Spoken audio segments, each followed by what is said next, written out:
Imagine a house built not for living, but for hiding, not for love, but for obsession, a place where beauty itself becomes a trap. The courthouse records of Cumberland County, North Carolina, hint at it. But the truth? That was buried, deliberately, carefully, for over a century. Between 1832 and 1839, 7 young women disappeared from the same rural community. Gone. Vanished. And they shared one thing. Each had recently given birth. One man's hand guided them, one man's obsession bound them, and the authorities who should have protected them looked the other way. By the spring of 1839, the horrifying reality of Mercy and Charity Goodwin would emerge, exposing not just a crime, but a methodical orchestration of control, secrecy, and death, a dark ballet hidden behind the polite facades of polite society. Mercy and Charity were twins, identical in appearance and manner, born to respected landowners who taught them everything they needed to thrive, until tragedy struck. Yellow fever swept through their county like a scythe, cutting down their parents and leaving the girls with nothing but debts and despair. Their inherited mansion sold, their comfort stripped away. They were thrust into the precarious world of economic survival, living above a boarding house, scraping by. Beauty and refinement, once advantages, became fragile shields against a harsh reality. Without male protection or financial security, a woman's life could collapse overnight. And in that vacuum of desperation, the predator appeared. Jeremiah Whitlow was not a man of ordinary intentions. He was wealthy, established, and charming, a merchant of influence whose empire stretched across the county. But there was a darkness beneath the polish, an intensity in his pale blue eyes, an obsession that made strangers uncomfortable. When he approached the twins, it seemed a miracle, a protector, a benefactor, a salve. The first months at Rosemont were intoxicating, at least on the surface. Luxury draped over the sisters like silk, yet every gesture, every object, carried the weight of scrutiny. Whitlow was attentive, almost impossibly so. He watched them constantly, not with love, but with possession. Every movement, every expression, every sigh was catalogued.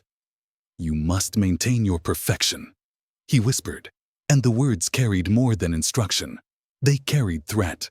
Their beauty had become currency, and any imperfection, real or imagined, would not be tolerated. Morning walks, afternoon rests, evening baths in milk and honey, each ritual designed to preserve appearances, each ritual designed to assert control.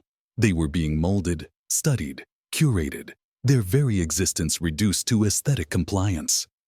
Whitlow's obsession escalated when the sisters became pregnant, not a gentle concern for their health, but a meticulous surveillance of their bodies, their routines, their very bloodlines.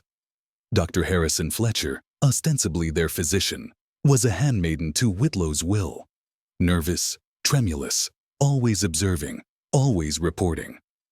"The bloodline must be perfect," Whitlow said once, as if perfection were a commodity he could purchase, harvest, and control. And the women? They felt the invisible cage closing, tightening with every measured word, every enforced routine, every small intrusion dressed as care. The mansion's walls echoed with unseen eyes. Footsteps creaked where no one walked.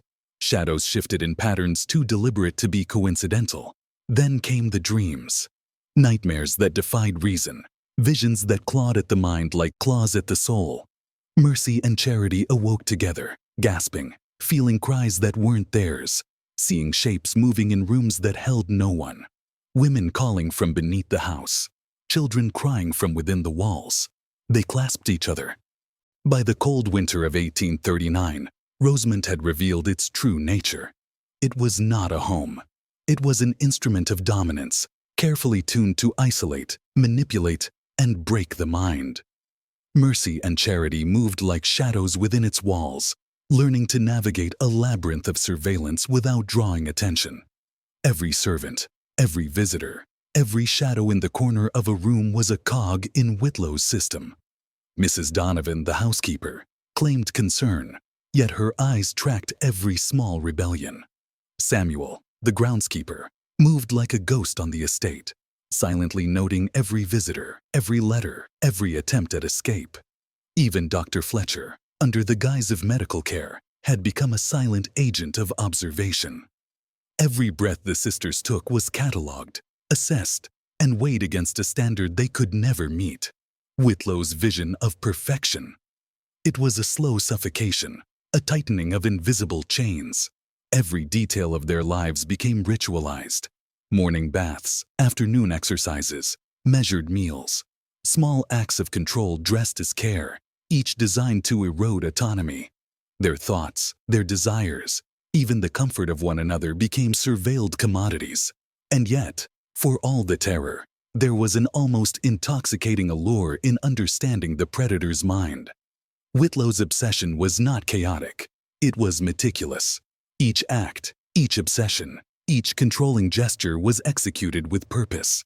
He had studied his predecessors, marked the weak points, perfected his methods of dominance.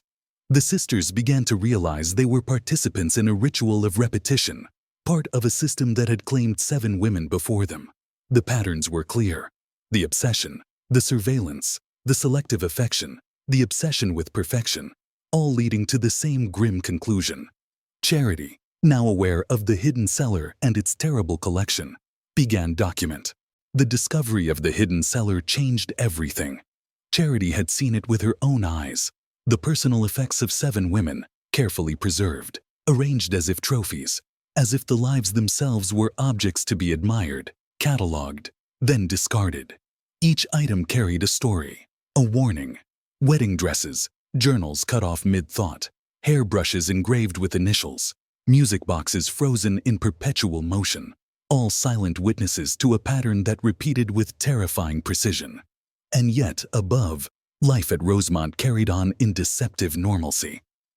Whitlow maintained the performance of the devoted husband, reading poetry aloud, discussing nursery plans, speaking with that calm, cultured tone that hid a predator's obsession.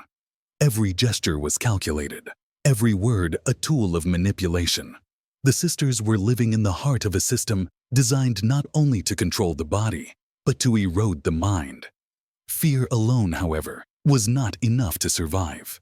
Mercy and Charity began cataloging the patterns of surveillance, noting the predictable rotations of Dr. Fletcher's visits, the sudden, unexplained appearances of Samuel at windows or gates, and Mrs. Donovan's insistence on managing even the smallest domestic task.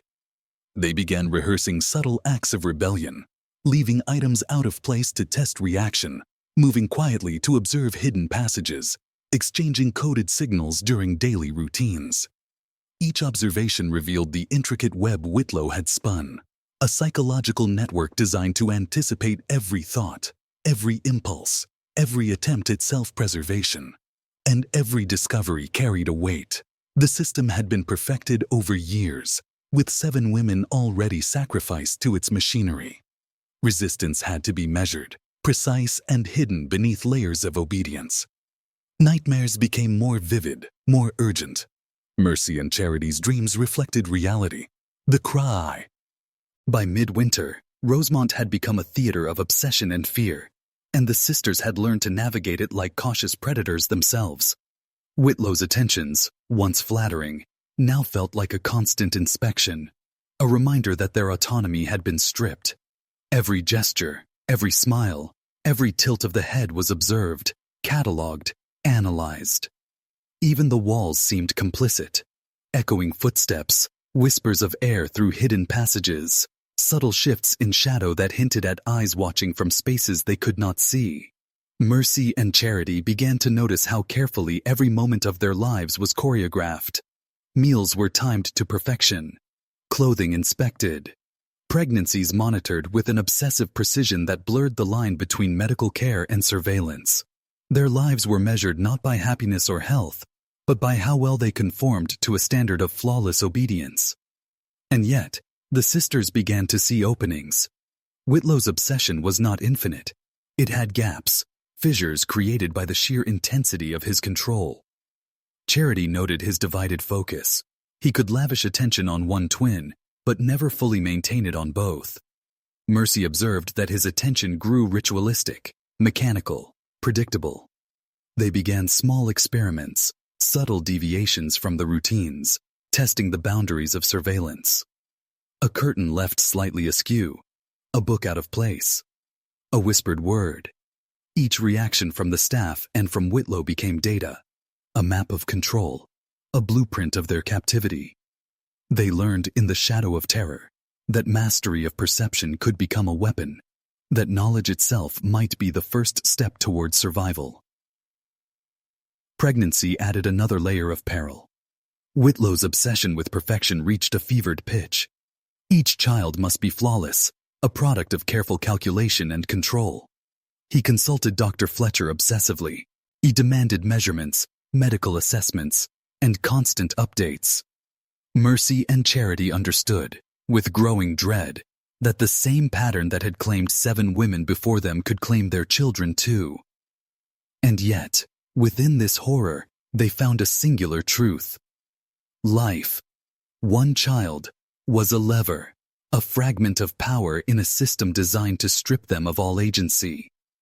If they could protect even one, even subtly, they could create leverage, a bargaining chip in a house designed to eliminate freedom. Survival demanded that they think not like victims, but like strategists, anticipating the predator's compulsions while hiding their own intentions with absolute discretion. By the flickering candlelight of their bedrooms, whispered conversations shaped plans. Every shadow became a signal, every creak a reminder. They were awake now, fully conscious of the deadly repetition Whitlow had orchestrated over decades. Each vanished woman was a lesson, each hidden artifact a warning. They were descending deeper into forbidden knowledge, into the mechanics of obsession itself. And with each revelation, the stakes sharpened. Escape, manipulation, survival. They were not abstract goals. They were necessities carved from understanding a mind as dangerous as it was brilliant. The house, the predator, the patterns, everything was a puzzle, and failure meant annihilation. Every heartbeat at Rosemont was a countdown, every moment a test of wit, courage, and the nascent power of awareness. The descent had only just begun. By early January, Mercy and Charity had become more than observers. They were students of control, learning to anticipate every move, every word, every obsession of the man who held their lives in his hands. Whitlow's attention, once terrifying in its intensity, had become predictable. His routines, his compulsions, his almost ritualistic obsession with their perfection, all revealed subtle patterns. He would linger too long over a seam, examine a curl of hair, measure the roundness of a cheek. And when he moved his gaze to the other twin, he did so with mechanical precision, unaware that the sisters had begun to exploit these tiny fissures. They discovered that careful timing, a whisper, a glance, could manipulate the flow of his attention, momentarily bending his focus to their advantage. They were learning the predator's language, and in that language lay survival. The hidden cellar remained their most potent source of forbidden knowledge. Charity returned repeatedly, each visit uncovering more clues about the lives erased before them. Margaret Crawford's journal revealed a sequence, a cycle, repeated over years. Obsessive attention, pregnancy, surveillance, disappearance. The pattern was clear. Whitlow had already mastered a system that eliminated unpredictability, that anticipated resistance, that destroyed autonomy. But knowledge, they realized, could become power if wielded carefully. One misstep could mean death, but one calculated observation, one subtle act of defiance, could be a seed of leverage in a house designed to suppress every instinct of freedom. The sisters began to communicate in coded gestures, small signals that allowed them to coordinate without detection. A tilt of the head, a hand on the hem of a dress, a subtle shift in posture. Each became a message, a plan, a strategy. They moved like shadows through Rosemont, careful to appear compliant while quietly gathering intelligence. The timing of Dr. Fletcher's visits, the moments when Samuel's attention faltered, the weak points in Mrs. Donovan's vigilance. They understood that knowledge alone was not enough. Survival demanded cunning, patience, and an ability to exploit cracks in Whitlow's obsessive control. Every detail mattered. The placement of a candle, the direction of a breeze, the rhythm of footsteps in the halls. Each was an opportunity to reclaim a fraction of agency in a house built to obliterate it. And then came the most dangerous revelation yet. The children. Whitlow's obsession with perfection had a singular weakness. While he monitored their bodies, their routines, their every movement, he believed his control over life itself was absolute. But life has its own rules, unpredictable and resilient. Protecting one child became not just an act of survival, it became leverage, a weapon in the only system where the sisters still held influence. The realization shifted everything. They were no longer only captives. They were strategists, manipulating, observing, planning, exploiting the patterns of obsession. The descent into forbidden knowledge had transformed fear into precision, terror into calculation. Every moment was a choice. Compliance or subtle rebellion, exposure or survival. And with every choice, they edged closer to a truth that could change the balance of power at Rosemont forever. By late January, the mansion had become a pressure cooker of surveillance and strategy. Whitlow's obsession had grown more erratic, his attention splitting between the twins in ways that revealed cracks in his system. Mercy and Charity, now acutely aware of the patterns, began testing the limits. A misplaced book, a deliberate delay in response, a subtle tilt of the head. Each minor deviation drew a reaction, a small window into the predator's psyche. They realized that while he sought control over bodies and routines, he had underestimated the minds of the women he had trapped. Observation could become leverage, strategy could become survival. They were no longer merely observed. They were analysts of obsession, learning the vulnerabilities of a system perfected over decades. But Whitlow's intensity was not diminished. It had evolved. He began conducting more frequent inspections of their daily rituals, noting every imperfection, scrutinizing the slightest deviation in posture, skin tone, or expression. Dr. Fletcher's visits became more invasive, his nervous hands recording measurements with obsessive care, whispering reassurances that carried the faintest edge of compliance. Mrs. Donovan's concern became performative, her actions rehearsed to reinforce Whitlow's authority. Samuel's presence became more intrusive, his gaze following their every movement with mechanical precision. The sisters understood that each layer of control was designed not only to prevent escape, but to erode willpower itself. Their autonomy was a fragile thread, and any miscalculation could snap it. Night after night, nightmares intensified. The cries of unseen children, the whispers of vanished women, the shadowy corridors that seemed to bend reality itself. These visions were no longer mere dreams. They were echoes of the pattern Whitlow had perfected.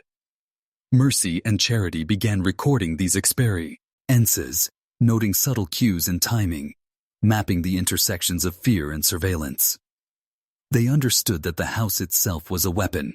The architecture, the sounds, even the hidden passages were instruments of psychological control.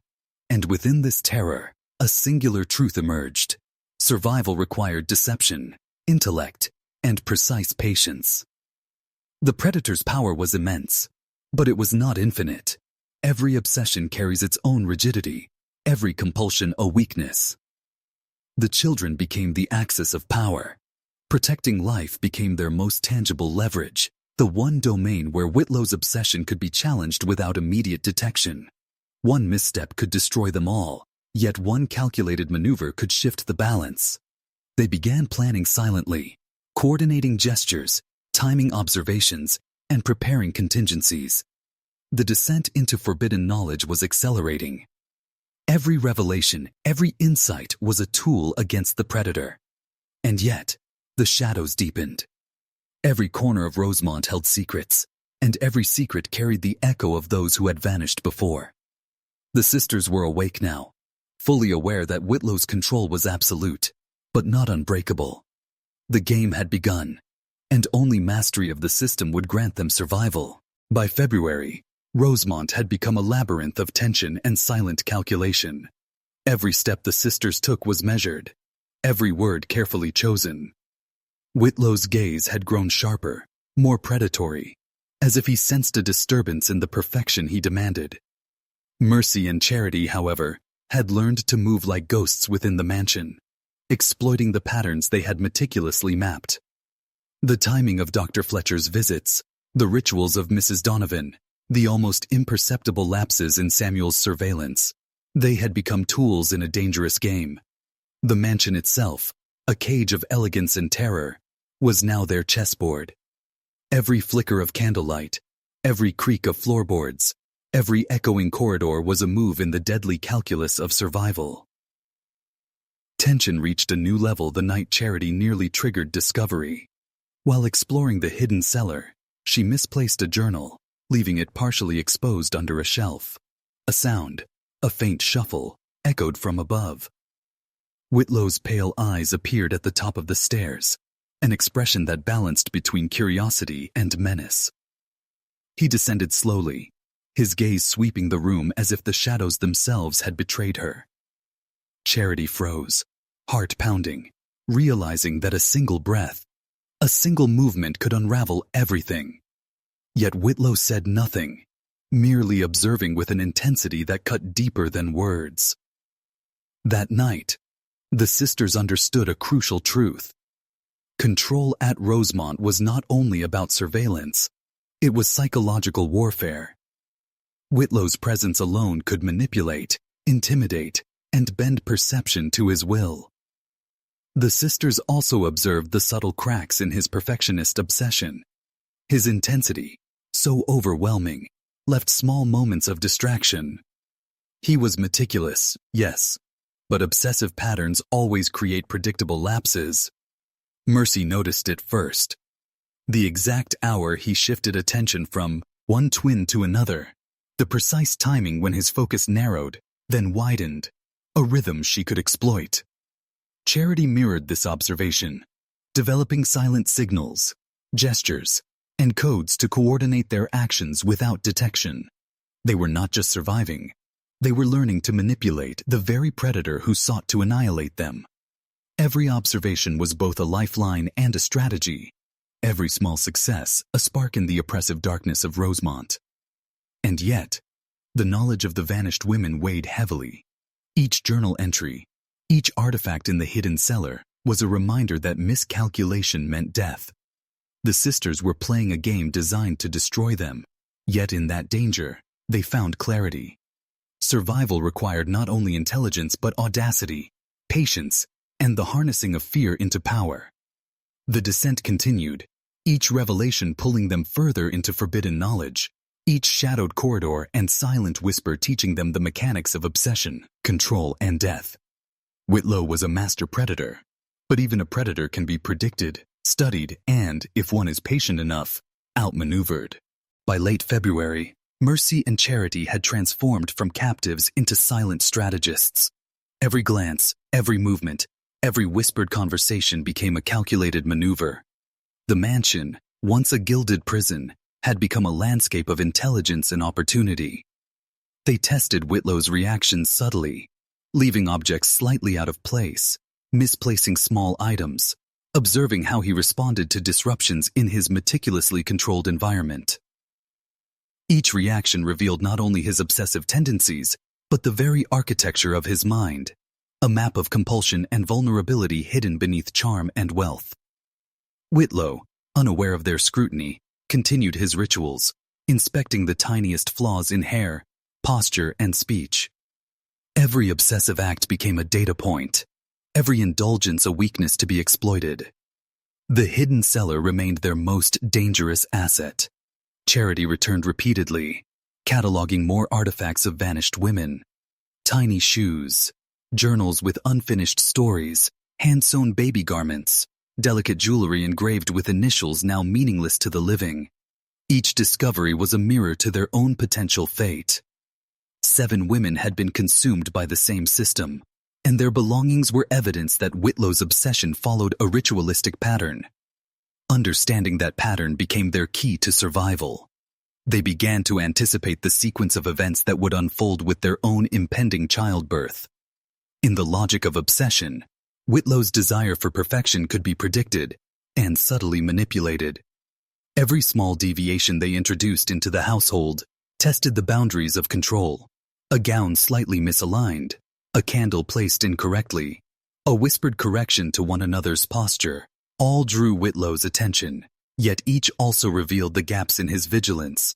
They were learning to bend the system without breaking it, to exploit the rigidity of obsession while appearing compliant. They understood now that survival was not simply a matter of hiding. It was a matter of mastering the predator's mind, turning his compulsions into a tool for their own leverage. And then, a revelation emerged that would define the next phase of their struggle. One child, the one who survived the initial stages of pregnancy, became the axis of power. Protecting that life was no longer merely an instinct. It was leverage, the only piece they could use to negotiate within the architecture of control. Whitlow's obsession with perfection created vulnerability. The more he sought to dominate, the more predictable his responses became. With careful timing and silent coordination, Mercy and Charity realized they could manipulate those responses, subtly steering events to protect the child and to buy space for survival. At this midpoint, the descent into forbidden knowledge reached a new intensity. Every shadow in Rosemont, every echo in the halls, every hidden passageway became a tool. And here, the sisters understood the dangerous truth. To survive, they must embrace strategy over instinct, intellect over fear. And for those watching this story now, I want you to engage your mind in the same ritual. Type the phrase, "I see the hidden truth," twice, in the comments below. Let it mark your awareness, your willingness to step into the shadows of knowledge and confront what has been kept from you. Only by acknowledging the unseen can we begin to master it. By early March, the tension in Rosemont had reached a fever pitch. Whitlow's obsession, once methodical and controlled, began to show signs of instability. Small lapses in his composure betrayed the pressure building in response to subtle disruptions in his carefully orchestrated household. Mercy and Charity, now skilled observers of every micro-expression, every imperceptible twitch, could detect his mounting agitation before it manifested fully. A slight hesitation in his gaze, a sharpening of tone, a hand brushing nervously over a seam. These were signals that his obsession, though immense, had limits. They were learning that fear alone could not bind him. Subtle strategy, patient and calculated, could manipulate even the most obsessive mind. The sisters' routines had become an elaborate dance of compliance and deviation. Every morning, the baths, the walks, the meals, rituals Whitlow demanded, were now opportunities to test reactions, to introduce variables into a system he believed unbreakable. A misaligned gown, a slightly altered hairstyle, a whispered word exchanged under the guise of conversation, all became instruments in a psychological chess game. And with each reaction Whitlow gave, they learned more. The rigidity of his compulsions, the predictability of his obsessions, the boundaries of his control. Survival demanded precision. Miscalculation meant immediate destruction. Nightmares continued to haunt them, but their meaning had shifted. The cries of infants and whispers of women were no longer only terror. They were lessons, warnings from the vanished women that mapped the path of power and danger. Charity began cataloging every detail: time, sound, shadow, echo. Mercy watched for patterns in Whitlow's obsession with perfection, noting when his focus fractured between them, when he allowed slight inconsistencies to persist. Together, they were mapping a system of control and its vulnerabilities. Each night became an exercise in strategy, an intellectual struggle against a mind designed to dominate. And then the stakes crystallized in the form of the children. Whitlow's obsession with flawless progeny had created a vulnerability they could exploit, but only if they acted with absolute discretion. Protecting life became both shield and leverage. the one tool they could wield in a system designed to strip them of every advantage. The predator's compulsions were no longer merely a threat. They were predictable, manipulable, and, in the right hands, a source of power. In this deadly dance of control, every step, every glance, every whispered signal was a choice. The descent into forbidden knowledge had transformed terror into strategy, fear into insight, and survival into an act of psychological mastery. Whitlow's empire of control, once absolute, now had cracks. And the sisters, learning the language of obsession, were ready to exploit them. But the house, the shadows, and the lingering echoes of 7 vanished women warned them. Misstep, hesitation, or arrogance would be fatal. Every heartbeat in Rosemont was a calculation, every silence a battlefield, and every revelation drew them deeper into the darkness, where forbidden knowledge promised survival or annihilation. By mid-March, Mercy and Charity had begun to see the fruits of their calculated resistance. Whitlow's obsessive routines, once flawless and suffocating, now showed small, exploitable gaps.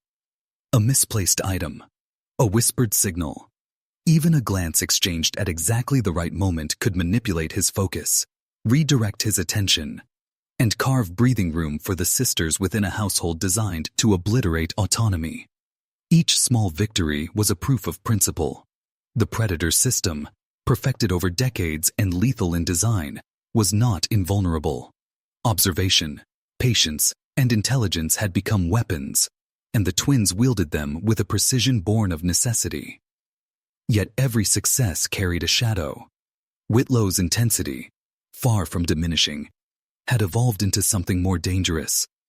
Obsessive scrutiny layered with an almost imperceptible instability.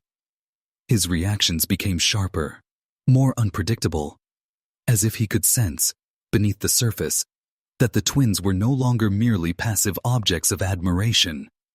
Dr. Fletcher's nervous hands, Mrs. Donovan's watchful eyes, Samuel's constant presence, all remained tools in Whitlow's arsenal, designed to suppress independence. But the sisters had learned to read between the lines, exploiting the predictable rhythms of fear and control. The mansion itself, every corridor and echoing room, became a map for both survival and strategy. The hidden cellar remained their most potent source of intelligence. Charity had returned repeatedly, cataloging each artifact with meticulous care. Tiny shoes, silver brushes, journals filled with unfinished thoughts. The stories of vanished women were no longer distant echoes. They were warnings, blueprints of survival and annihilation. Each record provided insight into Whitlow's obsessive patterns, revealing how previous victims had been broken, controlled, and ultimately eliminated. From He's relics, the sisters began to reconstruct a timeline, a pattern, a system, a way to anticipate his next moves and bend them subtly to their advantage. Knowledge, they realized, was the only weapon they could wield in the shadows of Rosemont. And then came the children. The pregnancies were the ultimate leverage, the singular point where the sisters could assert influence within a structure designed to strip them of power. Protecting life became both shield and strategy. Whitlow's obsession with perfection, the very source of terror, now offered them an edge. The sisters coordinated carefully, timing actions to preserve the child while minimizing exposure. Every heartbeat, every gesture, every subtle signal became a tool of survival. In the shadows of Rosemont, fear had been transformed into precision, terror into insight. They were no longer merely surviving, they were mastering the predator's system from within, step by calculated step, in a deadly dance where one miscalculation could end it all.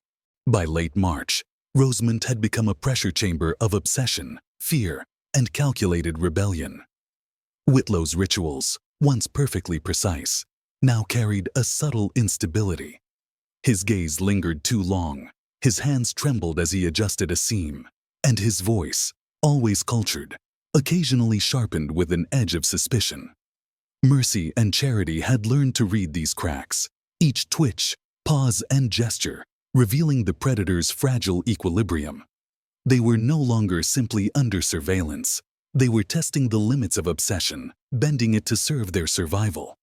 Each interaction became a psychological duel, a battle of perception and control, where intelligence and timing could outweigh raw power. The pregnancies had become the most dangerous battlefield. Whitlow's obsession with perfection had reached its apex. He monitored every movement, every diet, every rest period, consulting constantly with Dr. Fletcher. But this obsession was also his weakness. The sisters, having cataloged his routines and patterns, began to manipulate them subtly. A delayed response to his questions, a slight misalignment in posture, a whispered word exchanged under the guise of conversation, all became tools in a calculated strategy to protect life, preserve autonomy, and exploit gaps in surveillance. Each minor success sharpened their understanding of Whitlow's psychological architecture. Obsessive control carries rigidity, and rigidity can be predicted, exploited, and ultimately used against its master. Meanwhile, the hidden cellar revealed ever more damning evidence of the systematic annihilation of women who had come before. Charity studied journals, garments, and artifacts, mapping patterns of obsession, surveillance, and elimination. Every vanished woman was a warning and a blueprint. Mercy analyzed household dynamics, Samuel's routines, Mrs. Donovan's discreet movements. By early April, the weight of Rosemont pressed down on Mercy and Charity, like the thick, humid air of the lowlands. The births were imminent, and Whitlow's obsession had reached a fever pitch. Every detail, the curve of a cheek, the texture of skin, the exact hue of hair, was scrutinized with an intensity that bordered on mania. Dr. Fletcher hovered like a shadow, recording measurements, consulting with Whitlow in whispered conversations that carried the unmistakable edge of compulsion. Mrs. Donovan flitted through the halls, rehearsed in every step, every gesture, ensuring the illusion of perfect compliance, while Samuel's silent vigilance encircled them like a predator's perimeter. The sisters, however, had transformed fear into calculated observation, terror into strategy. Every movement, every whisper, every small deviation was a tactical maneuver. Charity's trips to the hidden cellar had taught them more than history. They had revealed patterns, a ritual that led inevitably from attention to obsession, from pregnancy to disappearance. The journals of vanished women became guides for navigating the impending peril. They knew the system, they understood the choreography of control, and they were ready to exploit every crack in Whitlow's perfectionist machinery. One child, born alive and healthy, could shift the balance subtly, offering leverage in a household designed to erase autonomy. Protecting life became both shield and weapon, a fulcrum upon which survival could pivot. As the days shortened and spring began its slow creep across the hills of Cumberland County, the mansion itself became a theater of anticipation and subtle conflict. Whitlow's obsession created patterns that were predictable, yet terrifying in their intensity. Mercy and Charity timed every action, coordinated through silent signals, tested reactions, and mapped vulnerabilities. The predator's compulse. The night of the birth arrived with a suffocating stillness. Rosemont, silent but for the creak of floorboards and the distant howl of wind over the hills, became a chamber of raw tension. Mercy's contractions had begun, slow and insistent, each one a reminder of the delicate calculus of survival. Whitlow hovered, eyes pale and unblinking, every movement precise, every word measured. His obsession with perfection had become almost unbearable, a pressure that pressed against the very walls of the mansion, threatening to crush the twins' resolve. Dr. Fletcher, trembling with the nervous energy of compliance and fear, prepared instruments with meticulous care, while Mrs. Donovan flitted about in rehearsed concern, a mask hiding whatever understanding she might have. Samuel remained outside the door, the sentinel, the shadow, the ever-watchful eye of control. Charity, close at Mercy's side, guided her through the labor with quiet authority. Every word, every touch, every subtle adjustment was calculated to manage both the physical ordeal and the psychological minefield of Whitlow's presence. They had become masters of strategy, reading every twitch of the eyes, every tremor of hands, every micro-expression to anticipate the predator's next move. Each contraction was not just a test of endurance, but a study in leverage, timing, and influence. The twins had learned that in Rosemont, life and death were not simply matters of chance. They were dictated by understanding, manipulation, and psychological precision. Then, finally, the first cry pierced the silence. A child, alive, healthy, and unblemished, wrenched from the hands of fear into the world. Whitlow's eyes widened, a flicker of triumph crossing his pale face, but it was tempered by subtle, almost imperceptible dissonance. The sisters had orchestrated the birth in a way that preserved life while maintaining subtle control. In the days following the birth, Rosemont seemed to pulse with a new energy, a subtle shift that only the twins could perceive. Whitlow, once an unshakable force of obsessive control, began to display fissures in his perfectionist armor. His focus, previously absolute, wavered in small but telling ways. Hesitation in speech, a slight tremor in his hand when handling the infant, a sharper edge in the cultivated calm of his gaze. Mercy and Charity observed each subtle shift, cataloging it as a map of opportunity. The predator, so long dominant, was beginning to reveal predictable vulnerabilities, and the sisters, armed with patience and strategy, were ready to exploit them. The child, a living emblem of their survival, became the axis around which their power subtly turned. Whitlow's obsession with perfection, now focused on the infant, offered the twins leverage that had never existed before. Every feeding, every bath, every gesture of care was an opportunity to guide, redirect, and influence the very compulsions that had once threatened to consume them. The mansion, still grand and suffocating, became a chessboard, each room and corridor a territory of observation, every servant a potential informant or unwitting ally. They had learned the rules of Whitlow's obsession, and now they began to bend them to ensure life, to secure autonomy, and to chart a course through a system designed to destroy. Charity returned secretly to the hidden cellar, studying the artifacts of previous victims with renewed urgency. The lives that had been erased were now lessons in timing, psychology, and control. The journals revealed not only the mechanics of their annihilation, but also the subtle failures, the moments where anticipation could have saved them. Each entry became a guide, a manual of survival in a house designed for perfection and eradication. Mercy, meanwhile, observed the house. By mid-April, the atmosphere in Rosemont had become taut with barely restrained tension. Whitlow's obsessive control, once a monolithic presence, began to fracture in ways that only the twins could exploit. Small lapses, hesitations in his gaze, flickers of irritation when the infant cried, subtle contradictions between words and tone, revealed cracks in the armor of perfection he had so meticulously cultivated. Mercy and Charity watched, noting patterns, measuring timing, and calibrating responses. Each subtle lapse was a window, a chance to steer the predator's compulsions into predictable, manageable channels. In the art of survival, observation was not passive. It was lethal strategy. The child became a fulcrum of power, the axis around which manipulation pivoted. Every feeding, every nap, every moment of care offered an opportunity to influence Whitlow's behavior without him realizing it. The twins' awareness had sharpened into near prescience. They could predict obsessive reactions before they occurred, bending them subtly to preserve life, maintain autonomy, and solidify their control in the shadow of danger. Each carefully orchestrated interaction became a lesson in psychological mastery, an exercise in turning terror into leverage, fear into precise influence. Yet the mansion itself still whispered of death. Charity returned to the hidden cellar again, reviewing artifacts of vanished women, confirming the deadly patterns they now understood. Each previous victim had been consumed by Whitlow's obsessive need for perfection. Each journal, each personal item, a silent chronicle of manipulation and annihilation. The twins, armed with this forbidden knowledge, were no longer simply navigating terror. They were anticipating it, countering it, and exploiting it in a deadly rhythm of survival. Every shadow, every creak, every whispered sound became data, informing their ennomne. The mansion was silent that night, Yet every corner, every shadow vibrated with anticipation.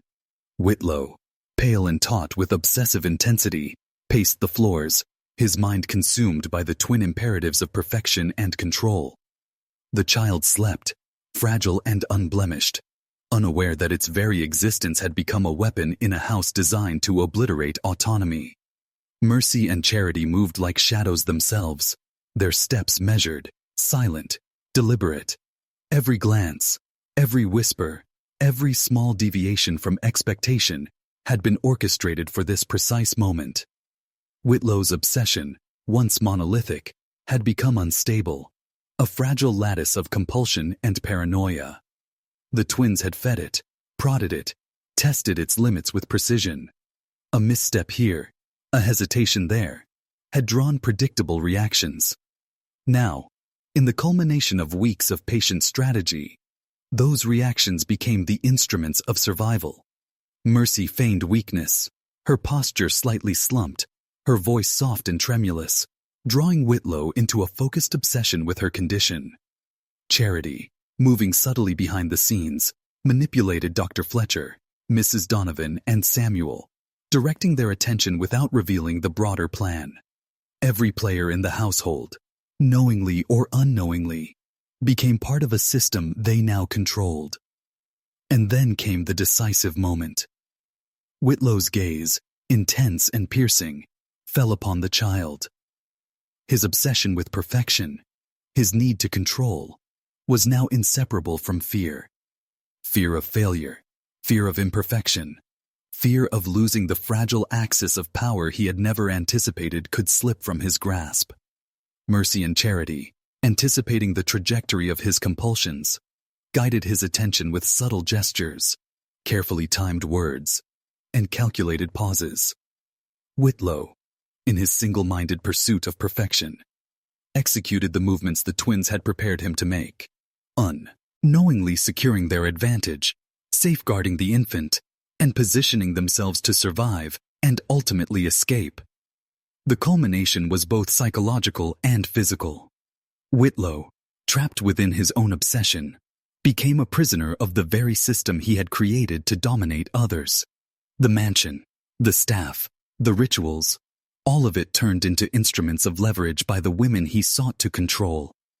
Knowledge of his patterns, insight into his compulsions, and meticulous manipulation had converted terror into power, fear into strategy.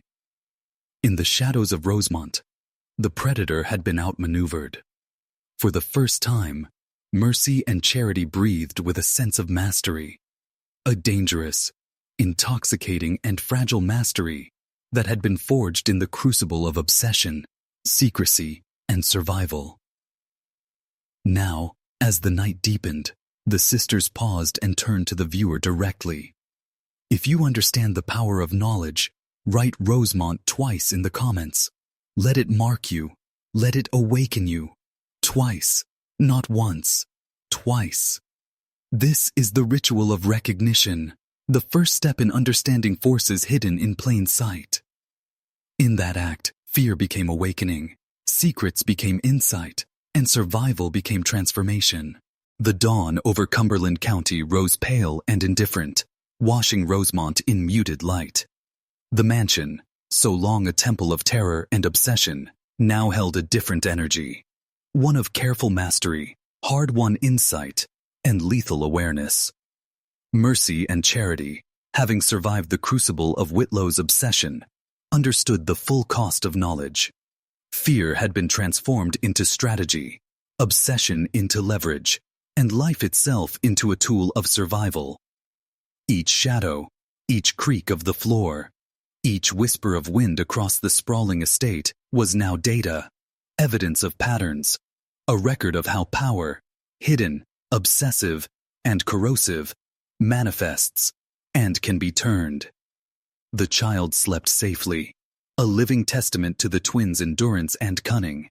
An emblem of agency wrested from a system designed to erase it.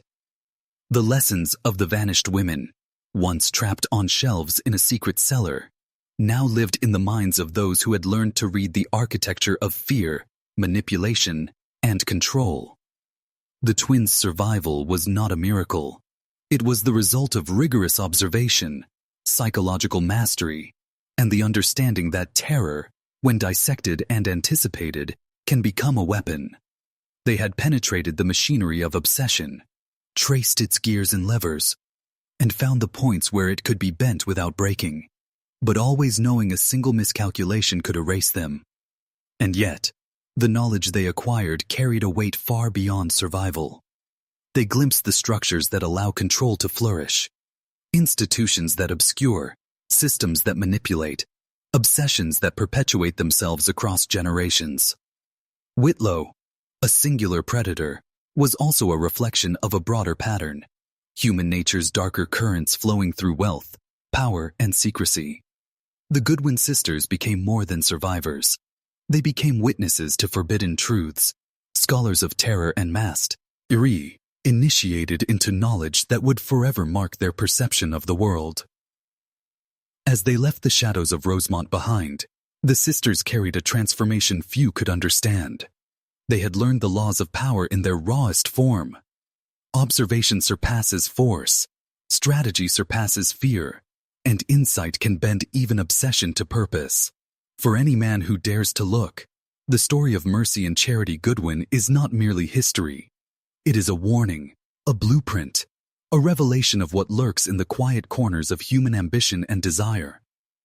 The darkness they survived is not confined to one mansion, one man, or one county. It persists in subtle systems everywhere, waiting for the perceptive, the disciplined, and the courageous to recognize it. If you have followed their journey, reflect on it, understand it, let it awaken a vigilance in your mind, a hunger for forbidden truths, and a mastery over fear itself. The world is a mansion of obsessions, hidden rooms, and silent watchers. And once you see the mechanics of control, once you recognize the architecture of fear, there is no turning back. Knowledge changes you. It awakens you. It marks you forever.